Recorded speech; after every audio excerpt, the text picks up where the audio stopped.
The last late summer sun was breaking through the dust as the old sow dug again under the dry fence board. Her coat was gray.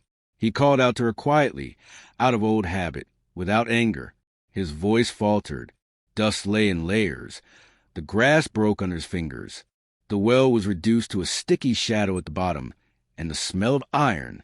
He mentally placed board after board in the long autumn silence and decided whether to cut her or wait until the frost, when her weight would be even lighter. But the blade kept getting put off.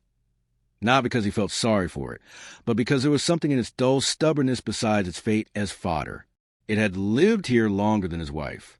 His wife had gone out that day at noon to fetch a bucket of water from the old spring. Night. The sow did not root chaotically. She shook dry powder out with her nose, returned to the same strip, and smoothed the walls with her sides, as if she knew the shape. He blocked her path with a branch. She shifted onto his palm and dug deeper. He stepped back and stood in the sparse shade of a withered elm tree. His boots drew dry husks. The sun's rays glinted off the chips of stone where damp darkness had once remained. Late summer was on the verge of scorching heat, smelling of hot copper pebbles and old grain. He checked the tether on the nag. Bone under skin, ribs showing, eyes calm. The dull clang of an empty bucket against an oak rim echoed in the distance. The wind brought no dampness. A thin, faded strip of cloud crept across the sky, more like a smudged trace of charcoal. He remembered how his wife had adjusted her kerchief and smiled with the corner of her lips, not looking at him, but at the thin stream ready to fall into the bucket. The stream disappeared, and the traces in the dust went west into the warming day. He didn't even find any crushed grass then. The sow pushed out a dry wedge of soil. Beneath it stretched a compressed whitish vein of ancient clay. She jerked through it. The air struck him like a thin blade in his nostrils, as if it were cold from the mouth of a cellar. He felt the change before he saw it. She snorted, twitched her ears, lowered her snout, and grunted hoarsely, not dissatisfied, but briefly and businesslike. He knelt down and smoothed the fresh line with his palm to see if he had imagined it. The cold rose in a light, sloppy haze, barely noticeable. He led the pig away. She lay down nearby, as if her part was done. He dug deeper with his hands. The cold intensified. The clay crumbled, and a second dull glint of moisture appeared. The house behind him stood like an empty box. The curtains, once blue, had faded to weathered rags. Inside, the air was thick, smelling of ash and salt. Her empty shawl hung on a nail. He felt it not as a memory, but as an object. An object must either be removed or used. He had not yet done either. In the silence of summer afternoons, this nail spoke louder than any photograph. He turned his back on the house. He returned to the pit. The drops were now falling more frequently. Each carried with it a small pulsation of alien cold, as if a sleeping wet tongue lay beneath his scorched plain. The pig turned its head and quietly moved its snout, checking the direction. He covered it with his fingers and felt the darkness recede. The blind depths responded with smoothness. He remembered her hands pulling the bucket. Since then, the sky had not brought a single full-fledged downpour. Everything that fell evaporated before dawn or ran in crooked dark threads along low cracks. He cut a strip from an old leather girth, made a rough bracket, and reinforced the loose edge so that the wall would not crumble under its own surprising weight. The pig stood up and walked over to the tin trough, poked the empty bottom, and demanded nothing. She knew what he could see. He placed his palm on the dry board of the fence. Inside the wood, there was still a faint vein of coolness from the night. He put his ear to it. The earth was deaf, but somewhere deeper there were residual voices of water. They did not whisper. They were simply not completely absent.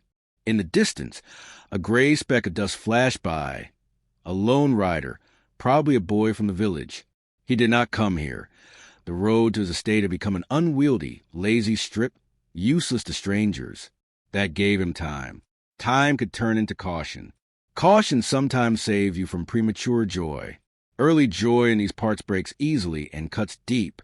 He took an empty clay bucket and placed it nearby in advance. The pig stretched out its hind leg and fell asleep standing up, its snout in the dust. Its shadow shifted.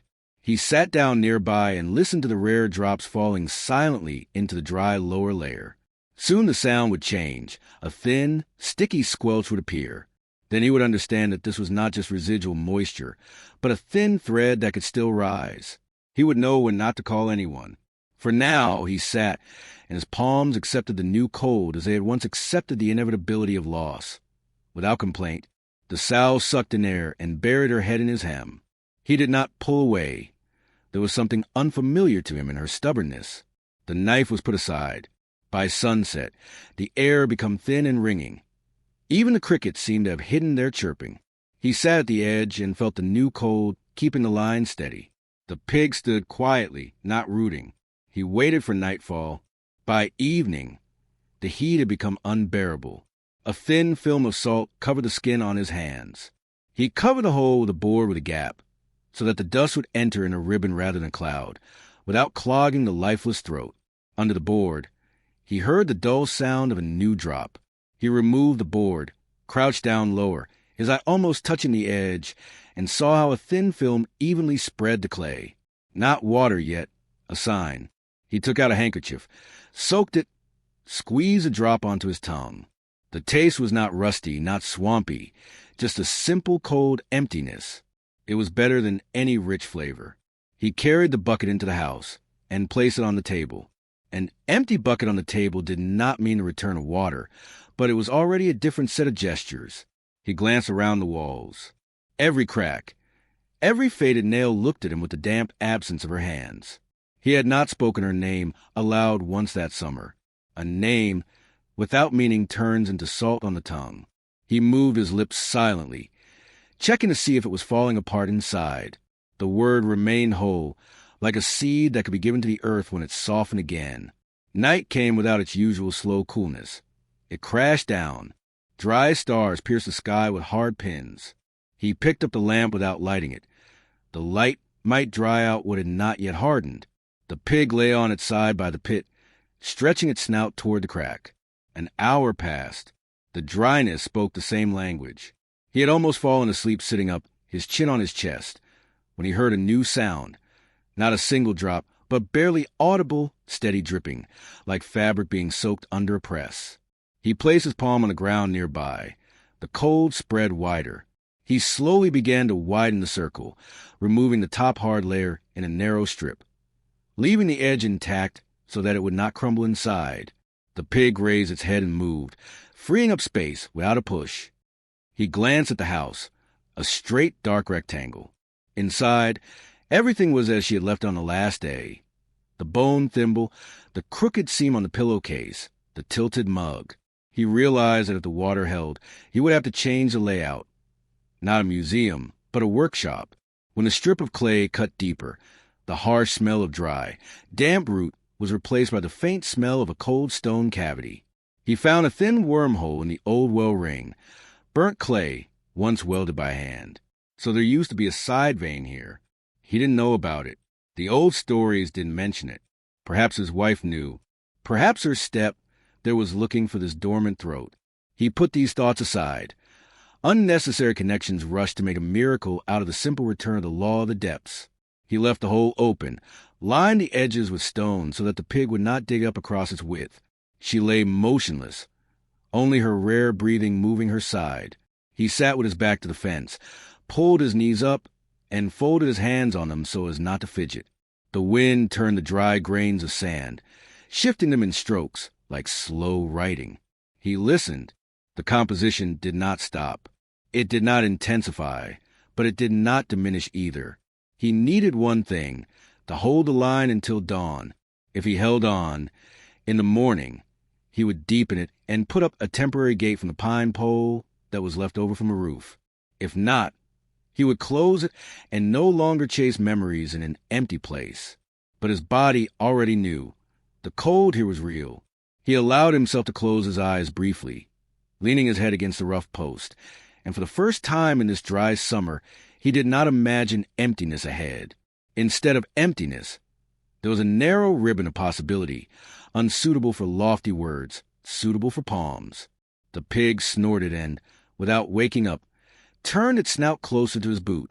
He did not move it away. That night, it became a weighty witness. That was enough for now.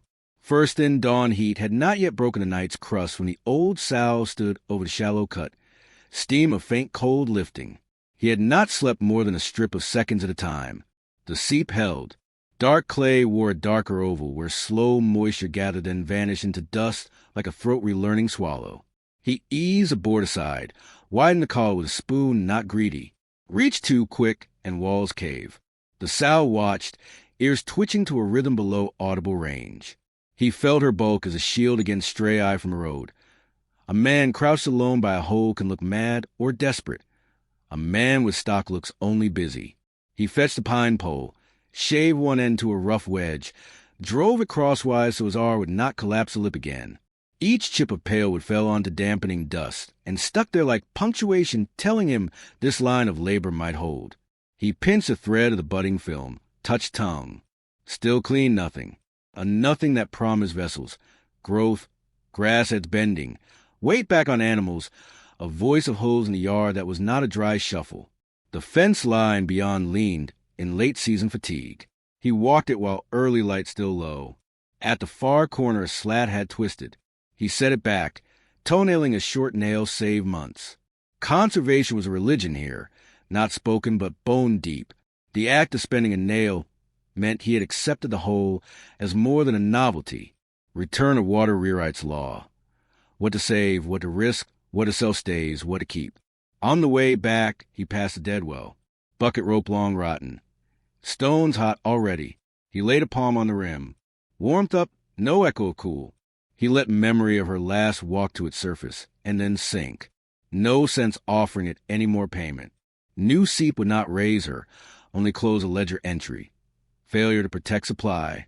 The sow had moved aside to a strip of shade from the fence post, sides faintly heaving. He kneaded her shoulder once, a rough silent thanks. She grunted a single dry note and lowered herself. He cut a shallow gutter from the seep toward a scoop basin, setting small flat stones to slow undermining. The tiny run began to draw, silver dull, threading around grit. He leaned back on his heels, breathed out slow, so the exhale would not fall like wind into a fragile channel. Mid-morning, a dust plume climbed on the west trace. A rider. He stepped away from the hole and picked up a hand rake, as if in casual surface work. The figure resolved into a store boy again, hat too big, bringing salt promised weeks back. The boy asked if he had heard news of any spring reopened up this way. Rumor travels faster than water. He answered there was only earth and chores, and a sow that could not learn stillness. Not denial, not invitation. The boy laughed thin, set the paper twist of salt on a rail, cantered off, not once looking down close inside the yard. He pocketed the salt, refusing first use. Later, if water lasted, salt could stretch a hide cure. Preserved meat he might now postpone cutting because the sow had bought herself a stay. Debt. One life extended in exchange for leading him to a vein. Fair. He let himself name it fair.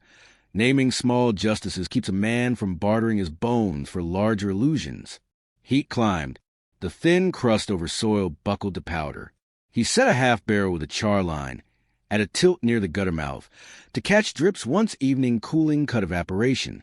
All day the flow stayed a patient pulse. He worked near but not over it, patching a hinge, reading a gate knot, pulling skeleton weeds around the radius to reduce thirsty roots. Each time he returned, he measured change. Cold circle wider, clay edge darkened up a finger. Enough. At noon he took her shawl down for the first time in weeks, shook beige dust from threads, and spread across 2 pegs near the doorway to air, not in shrine posture, but in coming use posture. If he kept water, he would need shade over the basin, woven screens, cloths to strain silt. Grief made static objects. Work converts them. He let that conversion begin. The hook looked less like an accusation once occupied. The sow woke, snuffled along the new gutter, tested it with tongue tip, then lay parallel, a live wall. He laughed once, a short bark he did not recognize at first as his. The sound startled a crow from the far fence. Its black weight lifted on slow wings toward the barren ridge. The crow turned once midair, circled the yard, then flew off as if marking the page. Late light angled harsh, carving long bars across the yard. He fetched a scrap of sailcloth left from a freight bundle years back, staked 2 corners with cut willow, draped it over the pit mouth to soften direct burn. Shade changed the smell. Faint mineral now, like a nail had kept years in an oil drawer. He weighed sending word to town for a barrel auger, then decided against signal before the thing proved duration. Premature notice invites claim. He took a stick, scored a ladder of shallow nicks beside the hole, one for each hour the seep lived without failing. By dusk, 2 short rows of marks lay in dust. He brushed the thumb over the first line. Skin tingled cool, enough to stir an ache not in the old wound, but in the empty space at table opposite his plate. He did not feed it words. Hunger for return is a leak. Seal leaks early. Night fell clear again, stars pricked. Wind absent. Better for accumulation. He built a low fence of 3 rails around the gutter to keep stray hoof from collapse if something wandered in dark. The sow scent mapped it, snorted approval, settled outside. In the deep of night, he woke to a changed pitch. Not drip, not faint soak, but minute continuing silver thread, making light talk against the pan. He smiled into darkness, a dry upward pull of one cheek. No witness but a sow and a square sky. Enough. Before true dawn he cupped both hands, gathered 2 spoonfuls, and let them fall into a bucket to hear the note. It rang higher than dust, lower than flood. Balance. He took the bucket inside, set it on the table where her shawl now hung aired. He did not drink. Gift untested tastes sharper in daylight. He would have her name in his mouth proper when sun hit the rim. He formed it once, barely voiced, let it rest. He stepped out, east edge lifted pale. The ladder of nicks waited for a new rung. He cut it clean, then sat down beside the sow and watched the thin living line hold its shimmer to the first breath of heated day. By third dawn the gutter basin held a palm depth, and the clay lip no longer sloughed under touch. A faint green thread, algae seed or only hope, ghosted one shaded edge. He skimmed dust film with a folded strip of her aired shawl corner, then rinsed the cloth and laid it to dry, reappointing it from relic to tool again. Each reused lessened shrine weight, and set work weight in its place. He cut a shallow fan of feeder grooves away from the hole so overflow, if any came, would not undercut the standing wall. The sow paced each groove, tested, then flopped broadside between 2, body shaping a windbreak. Sun climbed. A tight pillar of heat began to dance over the wet patch, life making its own small mirage. Mid-morning, a pair of thin cattle from a neighbor's loose drift wandered nose low, drawn by mineral change. He stepped out, arms loose, body blocking direct line. They hesitated, blew dry breath, turned off. He marked hoof prints 100 paces out and smoothed them with a sage branch. Sign control until decision. Sharing water too early spreads rumor faster than a scent boy. He cut a hoof from an old rusted barrel band, set it as collar to keep the sow from widening for wallow. She grunted protest once, then accepted perimeter and lay with snout just outside iron, eyes half shut, hearing more than he could. Her ears tipped at intervals to some subterranean syllable, mapping pulse rate. At noon he allowed himself 6 quiet sips. Cold traveled up teeth roots, woke a nerve trail, not use in spring. He paused between each to hear if draw thinned. It did not. He poured a ladle over his left wrist scar, where rope once burned through skin during a wind panic years back. Cool stung then eased. He let the water stripe dark into dust at his boots. First deliberate waste, a test of plenty. Guilt pricked, then passed. He walked to the dead well rim and, after a silent count, tipped the remaining ladle down. It struck dry stone far below with a light tick, no echo of splatter. Proof the new source was not just a ghost redivert from the old shaft. Something separate waking. He felt inside ribs a narrow length of strength slide into place where fatigue had taken squatter's rights. Afternoon heat pressed hard. Smell of hot iron, old manure salt, faint sweet from a lone volunteer weed blossom that fought up through packed soil while everything else browned. He pulled that weed, carried it, and tucked its root fringe into damp edge of the basin, pressing mud around. If it took, color might hold a place there. If not, nothing lost. A rider line inked along the far ridge. Not boy, older seat, hat low. He did not alter his rhythm, only shifted stance to stand between Ryder's sight and glint. Ryder slowed, scanned the scorched spread, unconvinced anything worth claim still lived here, then kicked on. Dust string fell behind him like a closing bracket. The sow lifted head once, tracked, settled. Toward evening, a faint upward bubbling like a breath caught under skin began. Irregular at first, then fell into a soft sync with nothing he could name, a new native tempo. He took a charred scrap and scratched another ladder of marks, one for each hour since seat began continuous release. The column now spanned 3 hand widths. He shaved a shallow notch deeper beside the 12th, commemoration without boast. He set 2 split stakes and lashed a slatted shade over the mouth to stretch evaporation line into night. Shade cloth was her old apron cut in half. Smell of stored flour, faint human salt. He tied knots neat, square, with the care he had once used binding broken harness, on a trail drive, but gentler. This knot held not leather under strain, but permission to build again. The sow rose slow, snout shiny with a skim of damp clay. He ran rough fingers behind her ear base. She leaned a breast weight, then moved off to root a dry patch for Grubb's absent years. Habit persisted past resource. He read in that a warning. Water returned slower than hunger. Clarity, not celebration. He took the bucket inside, dipped a rag, and wiped the table plank where her shawl now hung. The grain raised under moisture, alive again. He pressed palm flat and said her name aloud once into the cooling room. It neither broke him nor summoned any mystic answer. It just existed in air with a faint mineral scent. That ordinary survival of syllables felt like a hinge settling right. Dusk let long blue bars climb the fence. A thin hair paused at the yard edge, nose quivering at the damp trace, then fled at a shift of weight. Wild noses would learn quick. He would need rock lining soon, or hoof and claw would ruin lip. He mapped a rough ring of stones in mind from the north draw. Dawn work list wrote itself. Lift 3, carry set tamp. He ate a small strip of dried meat softened in water, a crust dipped and held to catch cold. The change in taste, bread no longer dusty, faint sweetness unfolding on tongue. Ran a quiet wire from present back to a meal shared years before when drought had not yet become identity. He let the wire hum, then coiled it and put it away. Night rose fast and clean. He sat outside within arm reach of the hoop, sewed his right, the faint wet to his left, skies spread full. Coyotes called far but did not come in. Smell of human and iron still marked yard strong. Stars showed sharper edges. Clear air after days of dust. He breathed slow through nose to feel temperature gradient close to ground. Cooler by a thumb's thickness where water bled. Sometime past, midnight flow dipped then steadied. He woke at that micro silence. Bent close, waited. A bubble passed, skin reformed, thread resumed. He smiled without curve, only in slack of jaw. Sleep came in layered shavings. Pre-dawn chill slid under his coat. He rose, took first 3 stones from where he laid them last evening, set them at north quadrant, tapping flush so no shadow pockets would draw heat early. Sow shifted, snorted steam.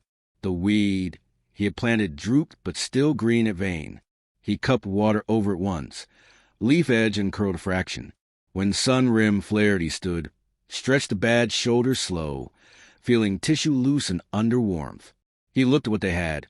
A handful of wet earth, a slow film, a living animal spare by function, a name restored to use, a list of tasks no longer abstract.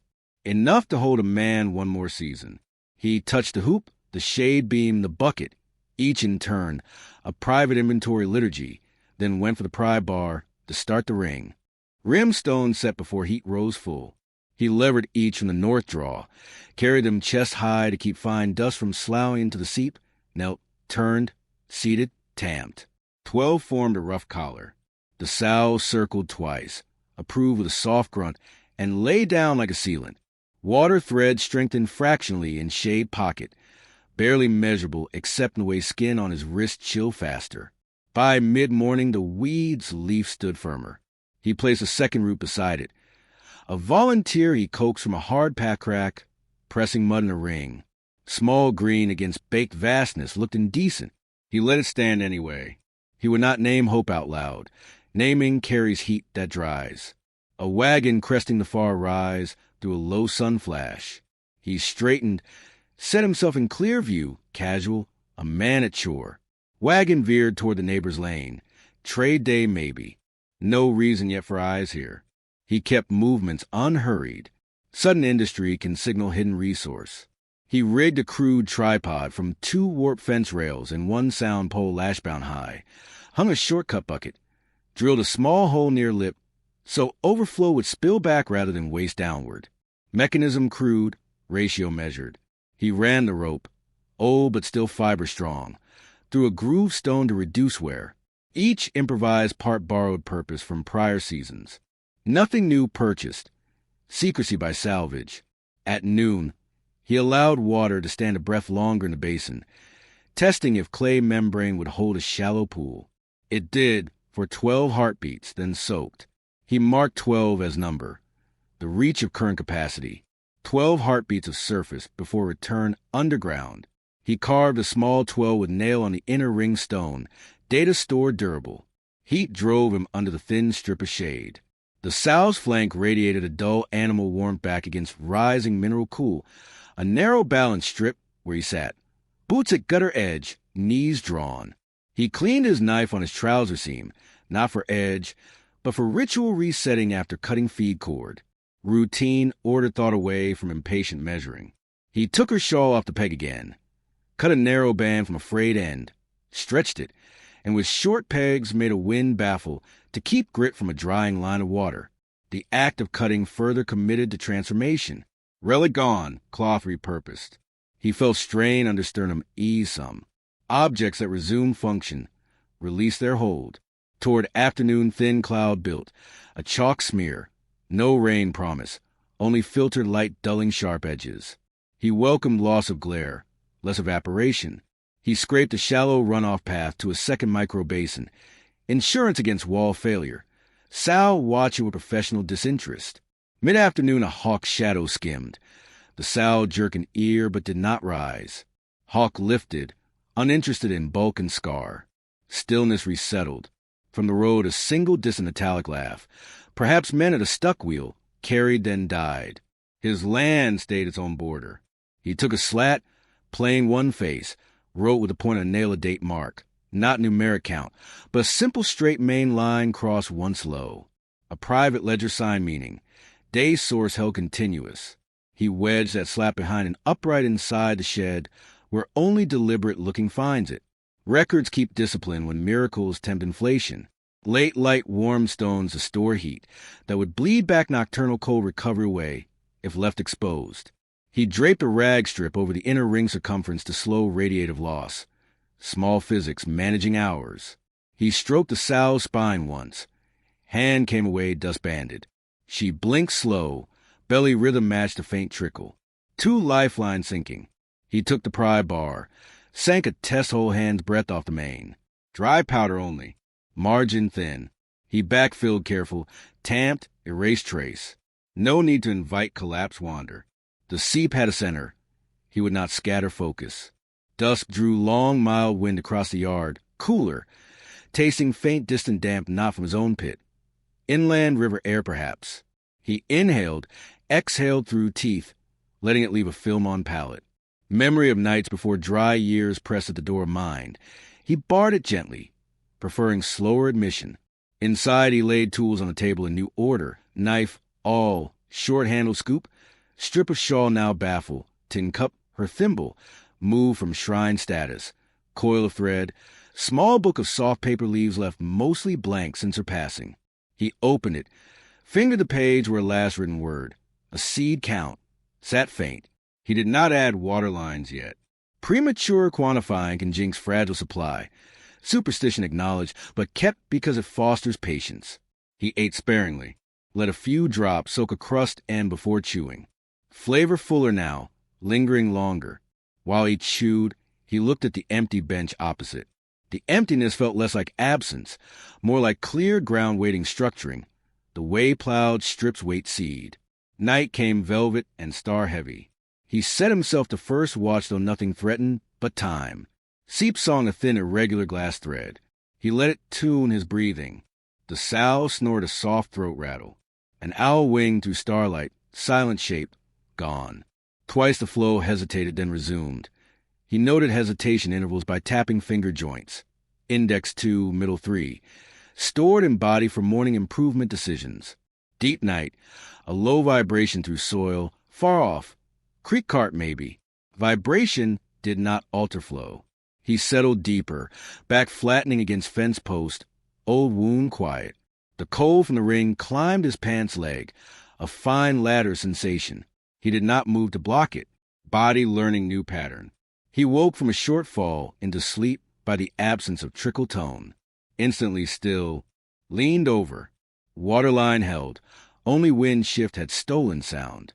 He smiled at his own readiness. An old range reflex retooled to domestic watch. Dawn light pressed a grayer square into east sky. At first pale, he shaved a cleaner lip. Set 3 more stones tightening ring symmetry. Carried out a shallow wooden trough form he had used years back for pig mash. Scrubbed it. Set it near the channel overflow once volume allowed. Preparation as statement. He would stay. He would shape. Sun climbed. The weed's second leaf opened. He whispered a plain thanks to nothing named. The sow sneezed damp clay, shook ears, and rooted soft near his boot, unafraid of push. He did not brush her away. A companion is sometimes a force digging, sometimes a body simply present while you relearn abundance without folly. He walked the road, looked both distances, saw no rider dust, safe to widen midday. Turning back, he felt in his chest a pulse timed now to the steady hidden feed rather than to the empty wind. He picked up the shovel, sank it with care, and began the slow, patient arc that would become a shallow basin by harvest time if supply held. By the 5th dawn, the seep no longer felt like a visitor. Clay under his palm retained a night chill that did not flee at first touch. The ring held. A darkened halo spread handspan wide, evidence of steady minor rise and soak. He widened the fan grooves 1 thumb each, directing surplus toward the planted weeds. One lived, one failed, a simple ledger beginnings. He took the book with the faint seed count and, after a measured pause, entered 1 dry line. A vertical stroke, then a lower crossbar, his code for 5th continuous day. Writing it did not summon loss. It locked scale. He shut the cover, set under a weight, so breeze would not riffle, and turned record into display. Mid-morning, a neighbor rider finally angled in. Not the man who had claimed her, but his hired hand. Narrow shoulders, dust salt crusted on bandana. Eyes ran yard inventory. So, stones, shade rag, green stubble, him. The hand asked half smiling if he was raising mud pets. He answered plain he was keeping ground from blowing entirely. The hand's gaze stuck on the damp. Greed or duty might carry word back. He felt heat rise under scar, then drop. He offered salt pork trade for silence later, if needed. A thought stored, not spoken. The hand spat dry, said the boss wondered about a missing purchase.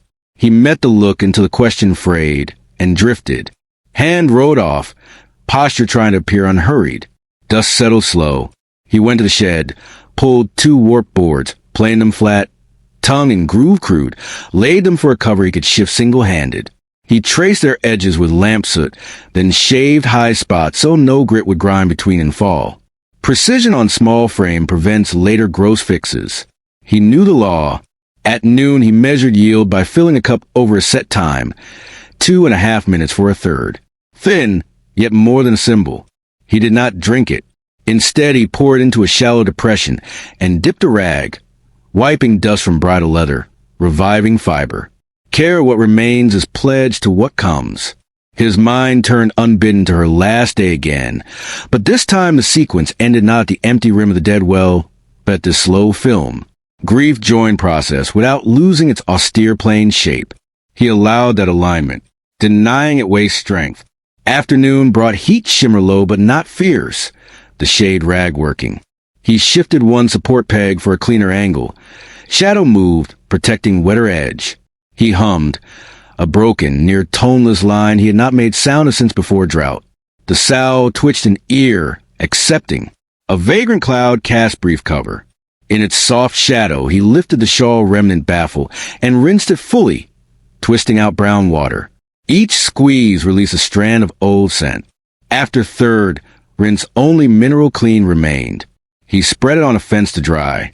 Cloth reborn to neutral tool, no longer an altar scrap. Near dusk a thin silver string overflowed and ran true along a groove he had cut day one, proving his gradient. He watched it travel to full length, darkening dust, halting exactly at a shallow checkstone. Control arrived, modest and firm. He fetched a bucket, filled half, time cost every but bearable, and carried it inside, set it central on the table. He took the seed tin, opened, removed 3 barley kernels long saved, held them in light. Closed fist set them back. Planting waited for true season, not for yearning. He moved her thimble to sit beside the book, leveled both. Domestic order reclaimed through function, not memorial. When night drew, he ate a piece of meat softened again, chewed slow, drank first deliberate cup. Cold entered him, ran a straight clear rod down torso, settled old ache to silence. He set the empty tin upside down, gesture. Enough for now? Stars rose clean. Coyotes called thin off ridge. An owl answered. The sow slept with a soft whistle in throat. Flow tone held even. He set second cover board ajar, to keep air yet deny scavengers. Perimeter defined enough that a man could turn inward, without fear collapse undoing him. He lifted the book once more, hesitated, then on a fresh page wrote a single word, her name, not as lost tally.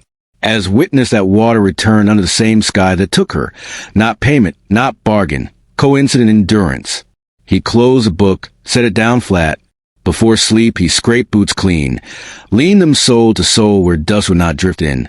Tomorrow he would begin broadening base and lip, then dig a settling pit, then consider asking a hired boy come autumn if flow scaled.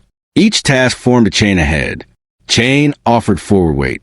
Forward weight outcompetes the drag of hollow backward pull. He lay on his side, hand extended so fingertips almost touched the ring stone. Pulse against stone, life answering in mineral cold. He let lids drop. Near deepest night the sow rose, when a gutter, drank a mouthful and lay again, choosing not to root past hoop. Choice, not restraint. He smiled in dark for the third time in as many days, a stretch of rarity now feeling less foreign. Dawn bruised, colored, then cleared. He stood, flexed shoulder, and spoke her name into the open morning. No echo, just a settling. He lifted the first cover board fully, accepted the night's accumulation, and began widening the spill to a second basin, setting the shape of a modest future. He would stay. Land had answered a patience that looked like stubborn waste to others. The sow had earned old age. The hook in the house stood used. Ledger pages would fill slow. Enough reason. Quiet vow made, not sworn. If this quiet, hard story settled in you, subscribe, leave a like, and write a comment. Which small gesture or sound held you, what part of the cold returning stayed, and what frontier mercy you want next. Your words choose the next trail I dig toward.